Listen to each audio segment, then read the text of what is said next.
Olá, misteriosos! Se você gosta de causos antigos, lendas misteriosas e assombrações do interior, esse vídeo é para você.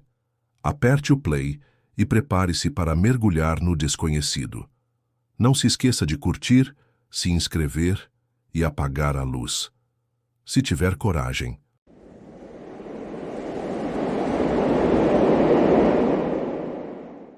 Na crista mais alta da Serra das Almas, onde o vento sopra seco como suspiro de defunto, havia um vilarejo chamado Água Queimada. O nome não era à toa. A água da única nascente da região tinha gosto de ferrugem e enxofre, e de noite ela borbulhava sem calor nenhum, como se o próprio inferno respirasse sob as pedras.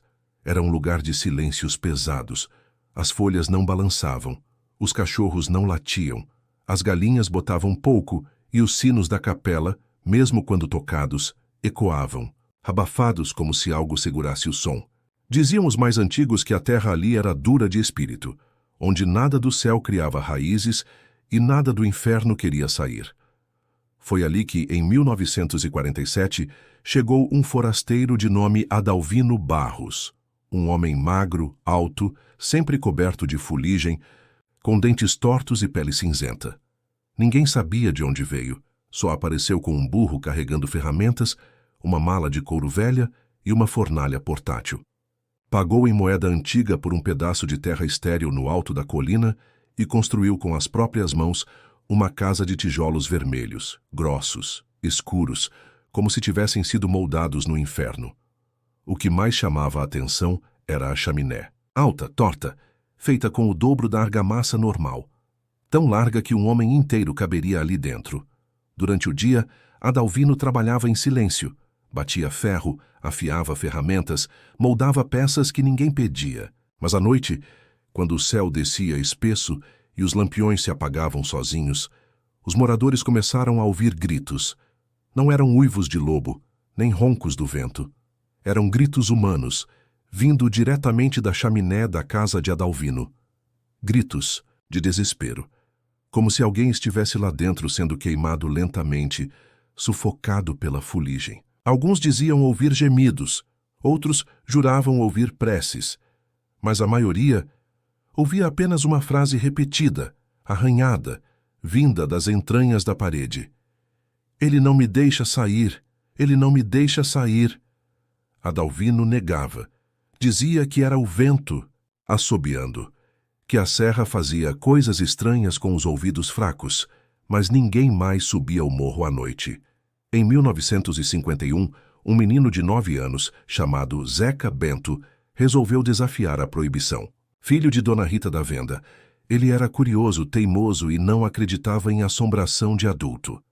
Na sexta-feira da lua nova, subiu o morro com uma lamparina e ficou atrás da casa, esperando os tais gritos. O que ele viu, dizem, nunca deveria ter sido visto. Zeca voltou correndo de madrugada, descalço, coberto de sangue e com os olhos vidrados como estátua. Repetia a mesma frase gaguejando e tremendo. "Ele tá vivo. Ele mordeu o tijolo. Ele mordeu o tijolo." O menino nunca mais falou coisa com coisa. Foi levado para um convento em Teresina, onde morreu com 17 anos, sem nunca pronunciar mais, de 3 palavras. Na manhã seguinte ao surto do menino, a casa de Adalvino estava com a porta trancada por dentro. Os moradores, agora tomados por um medo que queimava o peito, decidiram invadir. Arrombaram a entrada.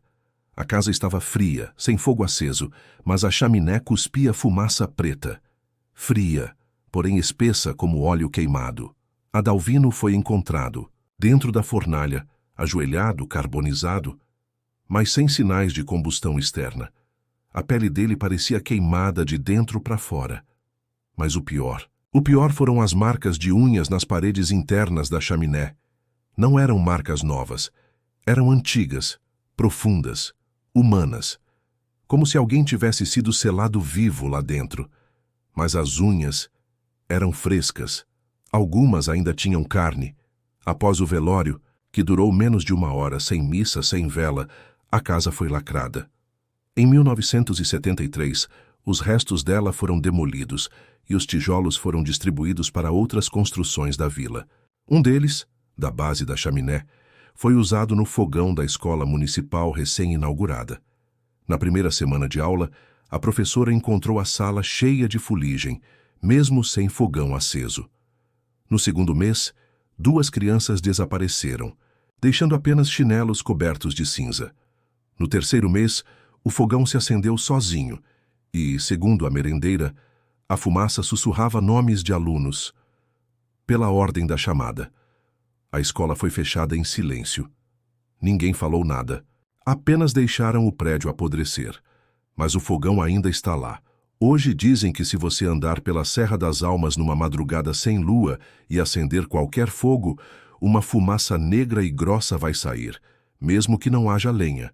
E então, você vai ouvir bem baixinho vindo da parede ou de dentro da lareira: agora sou eu. E você vai esperar o próximo. E então você sente um calor no peito, um gosto de ferro na boca e um grito, mas não o seu. O grito vem de dentro, da chaminé, e está usando a sua voz.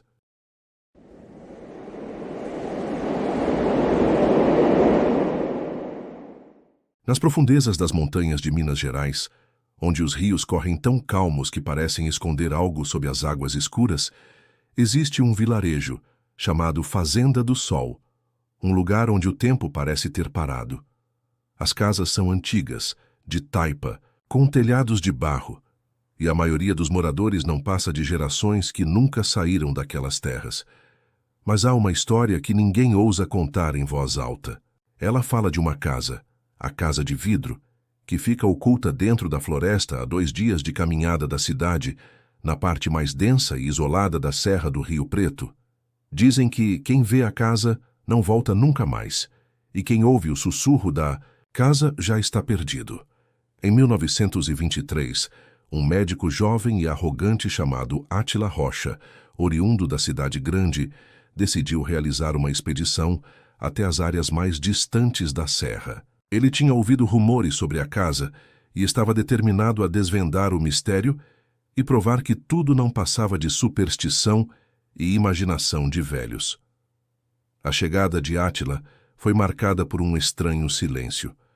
Ao chegar à Fazenda do Sol, os moradores o olharam com desconfiança, mas ninguém se atreveu a impedir sua jornada. Ele não acreditava em lendas. O que mais queria era mostrar que nada naquelas montanhas poderia assustá-lo. Na manhã seguinte, Átila pegou sua mochila, uma lanterna e alguns medicamentos e seguiu para a floresta. O calor era insuportável, mas ele não parava, determinado a encontrar aquela casa. Durante 2 dias ele atravessou o mato fechado, enfrentou o som inquietante da floresta e as marcas de dentes que pareciam ser deixadas pelas árvores em seu caminho. No terceiro dia, ele chegou à entrada de uma clareira. No meio dela, ele viu a Casa de Vidro. A estrutura estava intacta, mas não parecia humana. As paredes da casa eram feitas de vidro opaco, mas com uma transparência que refletia distorções, como se o próprio espaço ao redor fosse deformado. Era como se a casa estivesse sendo observada por olhos invisíveis, esticando a realidade ao seu redor. Átila, determinado a investigar, entrou. A casa era fria, mais fria do que qualquer lugar que Átila já tivesse visitado. O vidro das paredes tinha uma textura viscosa, e as portas rangiam como se estivessem sendo puxadas por algo invisível. Nada parecia ter sido tocado há anos, mas em cada canto da casa havia uma sensação de que algo ainda estava ali, observando. O que mais inquietava Átila eram os reflexos. Cada vez que ele olhava para o vidro, via algo diferente. Ele se via em cada quarto, em cada janela, mas o reflexo nunca era o mesmo. Às vezes, ele via seu próprio rosto distorcido. Outras vezes via alguém atrás de si. Mas quando virava, não havia nada. Quando ele entrou na sala principal, foi recebido por um sussurro baixo, um murmúrio quase imperceptível, vindo de dentro da parede de vidro. Não havia ninguém na casa, mas o som parecia vir de todas as direções. Era uma voz feminina, arrastada e frágil. Você está perto. A porta está aberta. Entre. Átila. Agora inquieto, decidiu investigar o quarto dos fundos. No centro da sala havia um grande espelho, mas ao invés de refletir o ambiente, ele estava opaco e enevoado. Ele se aproximou lentamente e quando tocou o vidro, uma sensação de frieza cortante percorreu seu corpo. Foi então que ele viu algo no reflexo. Um par de olhos escuros, sem pupilas, completamente negros. Eles estavam dentro da parede. Os olhos começaram a piscar, e em um susto Átila se afastou, mas os olhos continuaram a olhar. Ele não sabia o que estava acontecendo, mas sentiu a presença de algo macabro, algo que estava dentro do vidro, atrás dele. Aquele espelho, aquele vidro, parecia ter vida própria. De repente, uma mão gelada apareceu dentro do vidro, tocando o reflexo de Átila. Ele gritou e tentou se afastar, mas as paredes de vidro começaram a fechar-se ao redor dele, como uma prisão. O sussurro aumentava. Você entrou. Agora você não pode sair. Você vai ser um reflexo. Em pânico, Átila tentou correr, mas a casa parecia ter se fechado sobre ele, e o vidro ao seu redor refletia várias versões distorcidas de si mesmo. Mas em todas, ele estava sem os olhos, com a pele pálida e um sorriso macabro. Cada reflexo parecia mais distorcido, mais no lugar errado, até que ele não soube mais onde estava. Ele sentiu os olhos se fechando como se ele próprio estivesse sendo absorvido pela casa. Quando o primeiro raio de sol tocou a clareira no dia seguinte, a casa desapareceu. Não havia mais sinal da construção, mas os reflexos dos moradores de Fazenda do Sol começaram a aparecer nas vidraças de suas casas, com os rostos deformados e olhos vazios. Hoje, quem caminha pela Serra do Rio Preto pode ouvir, de madrugada, o sussurro no vento. Se o vento estiver forte, ele carrega a voz de Átila Rocha. Eu sou o reflexo. Eu sou o reflexo. Quem ouve o sussurro nunca chega à casa. A casa de vidro está em algum lugar entre o mundo dos vivos e o dos mortos. E quem entra nela nunca mais sai. Todos se tornam apenas reflexos distorcidos de algo que não existe mais.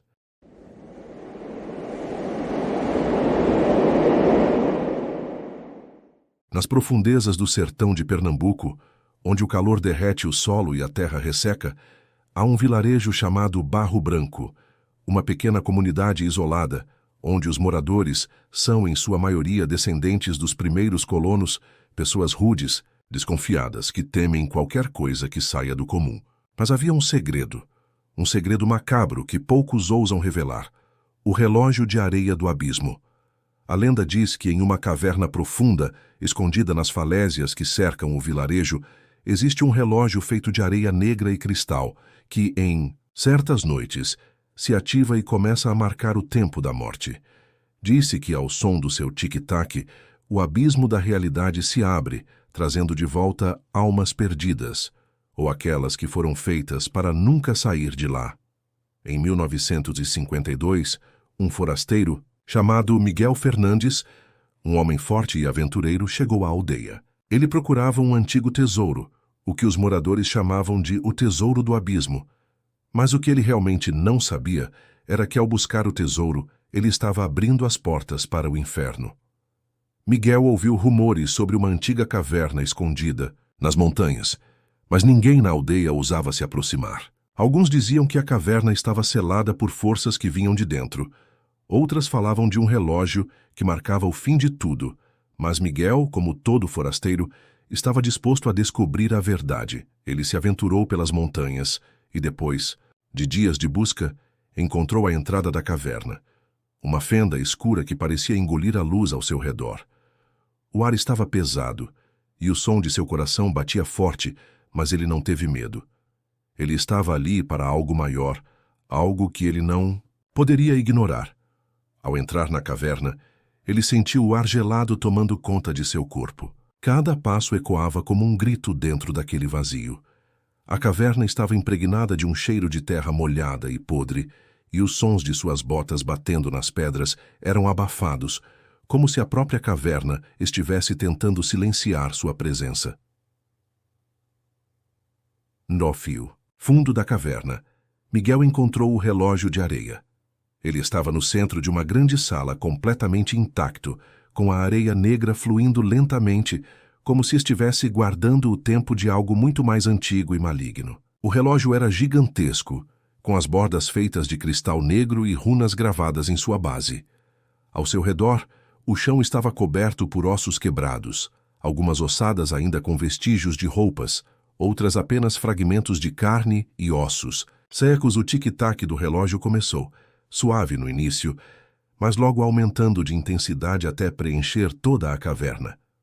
O som não vinha do relógio, vinha das profundezas do abismo. A areia se movia com uma força inexplicável, e Miguel sentiu uma sensação de peso crescente em seu peito, como se estivesse sendo puxado para o fundo da terra.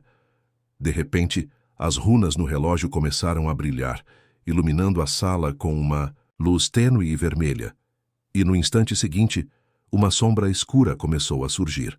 Era um homem, mas não era um homem vivo. Seus olhos estavam vazios, e sua pele parecia derreter com o tempo, como se estivesse sendo consumido pela própria existência.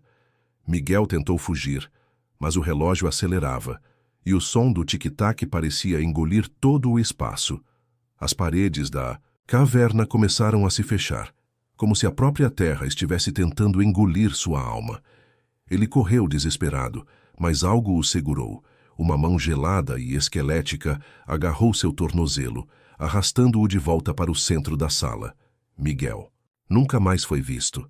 Quando os moradores da aldeia finalmente decidiram ir atrás dele, encontraram apenas sua mochila abandonada na entrada da caverna. Dentro da mochila havia apenas uma carteira com uma fotografia dele e uma mensagem rabiscada. Eu vi a verdade. Não olhe o relógio. Não deixe o tempo te pegar. Ao tentar entrar na caverna, os aldeões relataram uma sensação de horror indescritível. O ar estava pesado, e quem se atrevia a se aproximar da entrada sentia como se o abismo estivesse olhando de volta. No ano seguinte, uma jovem chamada Luísa, filha de um dos aldeões, desapareceu. Ela foi vista pela última vez na entrada da caverna, olhando fixamente para um ponto distante, como se o relógio estivesse chamando. Depois disso, ninguém mais ousou se aproximar. Mas, dizem, em noites de lua cheia, um som de tic-tac pode ser ouvido vindo da caverna. O relógio de areia continua a marcar o tempo, e quem escuta o som sabe que o abismo está mais perto do que nunca. Há uma antiga tradição no vilarejo de Barro Branco: nunca olhe para a caverna e nunca escute o tic-tac. O relógio, dizem, não é apenas um marcador do tempo, ele é uma sentença. Quem o ouve já está condenado. Quem olha para ele nunca mais volta. E por mais que o tempo passe, a lenda de Miguel Fernandes e o relógio de areia do abismo continuam a ser contadas em sussurros nas noites de chuva. Os mais velhos falam que a areia do relógio não é apenas areia, é a essência das almas, perdidas, e ao se derramar ela consome tudo, deixando para trás apenas reflexos distorcidos e ecoantes.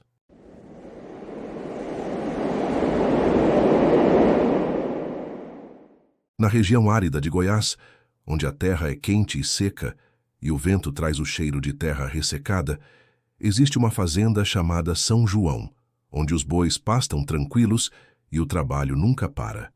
A fazenda tem uma história antiga que poucos se atrevem a contar, uma lenda que envolve sangue, dor e vingança. Há muitos anos antes mesmo de a eletricidade chegar àquela parte do sertão, a fazenda era conhecida por seus matadouros, onde os bois eram abatidos para fornecer carne para os vilarejos ao redor.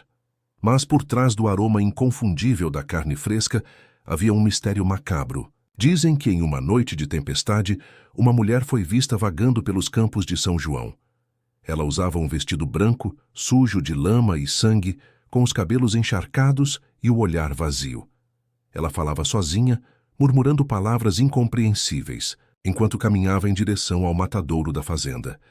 As pessoas a viam de longe, mas ninguém ousava se aproximar. Era sempre na mesma hora, à meia-noite, quando o vento frio cortava a fazenda e os bois começavam a relinchar agitados, como se soubessem o que estava por vir.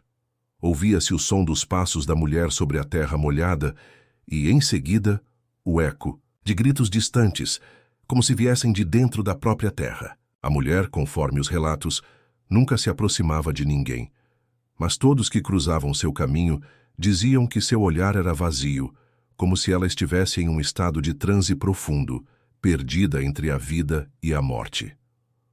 No ano de 1935, o proprietário da Fazenda São João, um homem chamado Antônio Costa, decidiu expandir seus negócios e construir um novo matadouro. Ele contratou trabalhadores de fora, homens fortes e acostumados ao trabalho pesado, que ajudariam a abater o gado. Mas algo estranho aconteceu durante a construção. Alguns dos trabalhadores começaram a desaparecer. A primeira vítima foi o mais jovem dos operários, um rapaz chamado José, que nunca mais foi encontrado após sair para buscar lenha no bosque. Alguns dias depois, o segundo desaparecimento aconteceu, e então o pânico tomou conta dos homens da fazenda. Mas o pior estava por vir. Na calada da noite, os trabalhadores ouviram um grito de terror vindo do interior do matadouro. Quando chegaram lá, encontraram José de volta, mas ele estava irreconhecível. Seu corpo estava coberto por cicatrizes profundas e seus olhos estavam brancos, como se já não houvesse vida em seu interior. Ele não conseguia falar, apenas tremia e apontava para dentro do matadouro. Antes que alguém pudesse entender o que estava acontecendo, os gritos de José se transformaram em um som gutural, distorcido, como se sua alma estivesse sendo arrancada dele. Ele caiu ao chão e morreu. Mas não sem antes dizer, com uma voz abafada: "Ela está aqui." A partir de então, os desaparecimentos aumentaram, e os trabalhadores começaram a ver mais e mais figuras sombrias à noite, andando pelos campos e pelos corredores do matadouro. Quando os corpos das vítimas foram encontrados, todos tinham a mesma marca, uma grande cicatriz no peito, como se algo tivesse arrancado suas entranhas. Uma noite, um dos trabalhadores, Miguel, conseguiu seguir as pegadas da mulher de branco até o matadouro. Quando ele entrou, viu algo que jamais esqueceria. No fundo do grande salão havia uma enorme poça de sangue, e dentro dela, em pé, estava a mulher, agora mais nítida, com o rosto deformado pela dor e os olhos completamente vazios, olhando fixamente para ele. Ela estava em um transe profundo, e ao redor dela, em círculos, estavam os corpos mutilados dos trabalhadores desaparecidos, todos com a mesma marca em seus peitos. Ela murmurava, como se estivesse fazendo um ritual: "O sangue paga a dor. O sangue paga a dor." Miguel tentou correr, mas o chão de terra parecia afundar sob seus pés. Ele foi puxado por uma força invisível e jogado no centro da poça de sangue. Sentiu um calor intenso e uma pressão no peito, como se algo estivesse arrancando sua alma. Quando ele olhou para os lados, viu os olhos dos mortos voltados para ele, como se estivessem assistindo à sua destruição. Na manhã seguinte, a fazenda estava em silêncio. Quando os outros trabalhadores chegaram ao matadouro, não encontraram nem Miguel nem a mulher de branco. O local estava abandonado, mas a marca da mulher ainda estava lá. O sangue no chão não havia secado, e as cicatrizes das vítimas pareciam mais recentes do que nunca. A história da mulher de branco nunca mais foi falada, mas os antigos moradores da região sabem o que aconteceu. A mulher era a esposa de um antigo proprietário da fazenda, um homem cruel que usava os escravizados para realizar um ritual de sangue em busca de imortalidade. Quando ela descobriu o que ele estava fazendo, ela se rebelou. Mas ele, em um acesso de raiva, a matou e a enterrou no matadouro, onde sua alma nunca encontrou descanso. Agora ela vaga pelas terras da fazenda, sedenta por vingança, em busca de almas para substituir a sua. Quem entra no matadouro, quem ousa tocar no sangue, nunca mais volta. Na noite de lua cheia, se você andar pelos campos de São João, pode ouvir o som dos passos da mulher e o eco dos gritos de dor. Quem escutar e olhar para ela, verá seu rosto deformado e seus olhos vazios, e sentirá em seu peito a pressão da maldição, que se fecha como uma armadilha mortal.